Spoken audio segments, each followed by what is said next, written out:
ভাষা শহীদদের প্রতি শ্রদ্ধা জানাতে সারা দেশের মতো দিনাজপুরেও নানা কর্মসূচি পালিত হচ্ছে। কেন্দ্রীয় শহীদ মিনার থেকে বিস্তারিত জানাতে সরাসরি যুক্ত হচ্ছেন প্রতিনিধি ভুবন সেন। ভুবন, সারা দেশেই যথাযোগ্য মর্যাদায় পালিত হচ্ছে 21শে ফেব্রুয়ারি। দিনাজপুরের সবশেষ খবরাখবর আমাদের জানাবেন। সালের এই দিনে বাংলা ভাষার অধিকার প্রতিষ্ঠার জন্য জীবন দিয়েছিলেন ভাষা শহীদরা। সেই আত্মত্যাগের বিনিময়ে আমরা পেয়েছি বাংলা ভাষা। সেই আত্মত্যাগের আজকে যে শ্রদ্ধা নিবেদন 21শে ফেব্রুয়ারি, সেই মধ্যরাত থেকে প্রথম প্রহর থেকে এখন পর্যন্ত এই দিনাজপুর কেন্দ্রীয় শহীদ মিনার কিন্তু উপচে পড়া ভিড় রয়েছে। প্রথম প্রহরে জেলা প্রশাসন এবং বিভিন্ন রাজনৈতিক দল, সামাজিক সাংস্কৃতিক সংগঠন তারা কিন্তু যে পুষ্পস্তবক সেটি কিন্তু অর্পণ করছেন। আমি সকাল থেকেই দেখেছি, সকাল থেকেই বিভিন্ন যে রাজনৈতিক সামাজিক সংগঠন তারা আসতেছেন। এখানে ছিল সকাল থেকে উপচে পড়া ভিড়।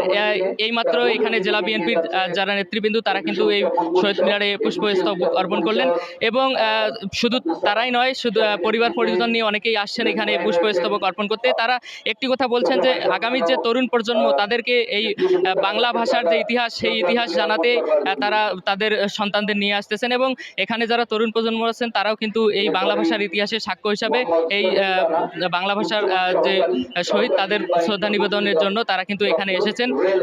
এর শুধু তাই নয়, যারা বেসরকারি সরকারি শিক্ষা প্রতিষ্ঠান রয়েছেন তারাও কিন্তু এসেছেন।